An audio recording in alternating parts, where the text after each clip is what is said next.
Hello, my name is Jackie Villalobos, and I will be examining anti-Indigeneity, which threatens the lives of thousands of people in Latin America and the Caribbean, while specifically looking at Bolivia.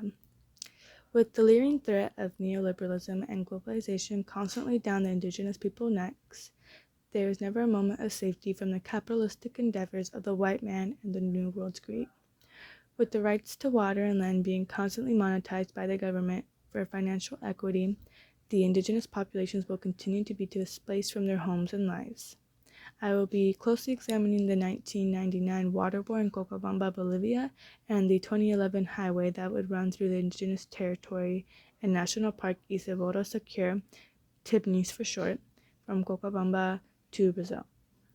Both events clearly reflect the unjust, gangster-like actions of the government towards the indigenous population in Bolivia and portray the indigenous people's continuing struggle against the greed that constantly appears on their doorstep through systemic racism.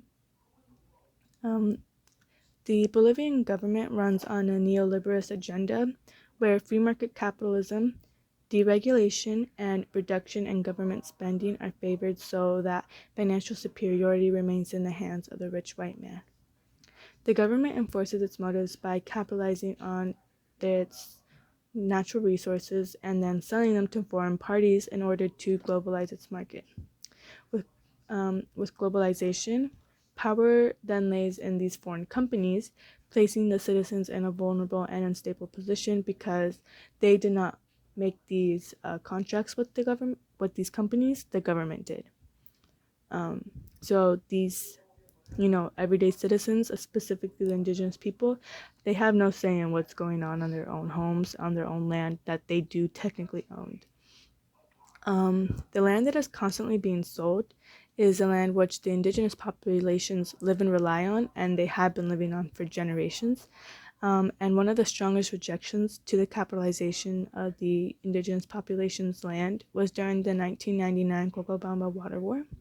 The government was selling the water rights to foreign companies in California, where the companies would buy the land for a cheap price and then resell the sources in a much higher marked up price back to the indigenous people.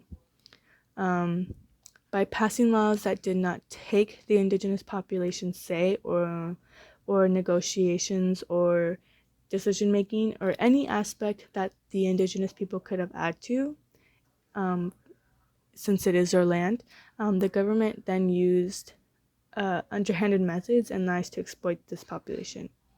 In the article David versus Goliath in Cochabamba Water Rights, Neoliberalism and the Revival of Social Protest in Bolivia by Willem Isis, we see how the Law 2029 on potable water and sewage further stipulated that concessionaires would have exclusive rights over the concession areas, which meant that existing local organizations such as cooperatives or neighborhood associations would be forced to enter into contracts with the concessionaires.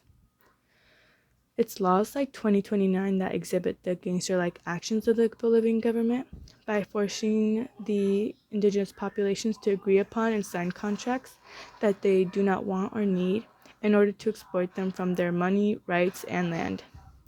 It is so clearly presented that the government continues to favor large foreign enterprises in the book Race and Racism in the New Bolivia by Nancy Bostero, who writes about the 2011 TIBNIS highway construction plan. Like the 1999 water war, the government had begun the highway project without carrying out any consultation with the local indigenous organizations, and then when challenged, took intransigent stance. Morales, the Bolivian president at the time, said that the consultations were not binding and that whether the indigenous people liked it or not, this road would be built. Bostero continues to further highlight that the road would pass through TIBNIS, which is one of Bolivia's largest and most diverse tropical reserves and home to 63 Moxeño, Yuracare, and Chimania communities, which is not only important to the indigenous population, but our world's environment, as this tropical biodiversity adds to, our climate. It is very important so that climate change does not worsen and we do not hurt our the earth that we live on even more. Knowing how the government forces almost anything upon the indigenous communities for financial gain, it's obvious that they would not just want to stop by building the highway like they're saying they would. They would want to build infrastructure and build industries around this highway in order to further capitalize the land and then further displace indigenous people and destroy the existing habitat.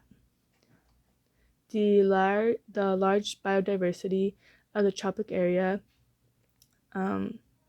would not be protected because there's no one who would want to represent it, because the government would then just be wishing to capitalize and destroy it anyway to basically earn more money.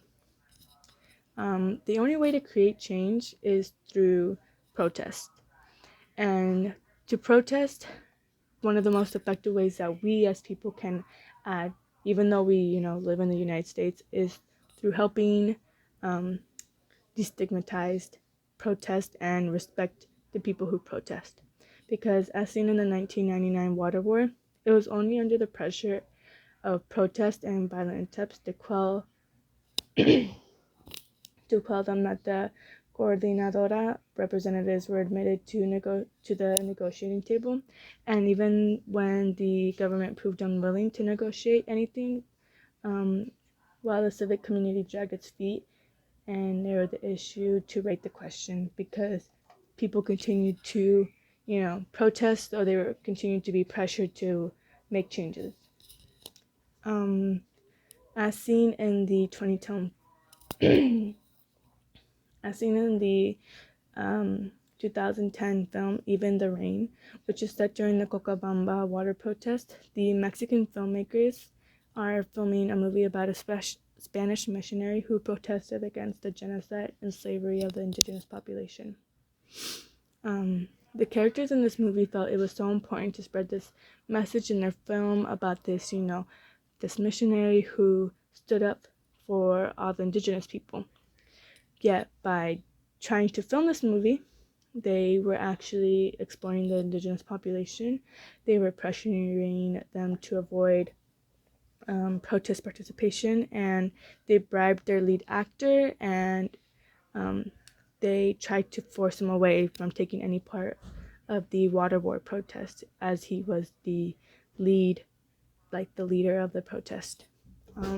While these characters, these Mexican filmmakers were, they were works of fiction, it does highlight and exhibit a symbolism of what, the rest of the world embodies. This hypocrisy and disrespect from the Mexican filmmakers showed how they were using the indigenous population for their own gain, constantly disregarding the severity of the situation while they were fighting for their rights to water and, rights to their own land. Another way of enacting change is through community growth. As Garcia Linera states in the book Race and Racism in the New Bolivia, she sees the highway as a crucial means of wresting control of the Amazon from foreign powers by extending the sovereign reach of our state. She specifically states, "Our state. The Amazon is ours.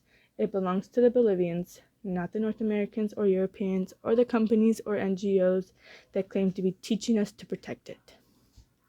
Through the unities of all populations, both indigenous and white, the government will be forced to recognize the needs and wants of all of its citizens, not, systemically stigmatizing which citizens they would like to prioritize according to their race.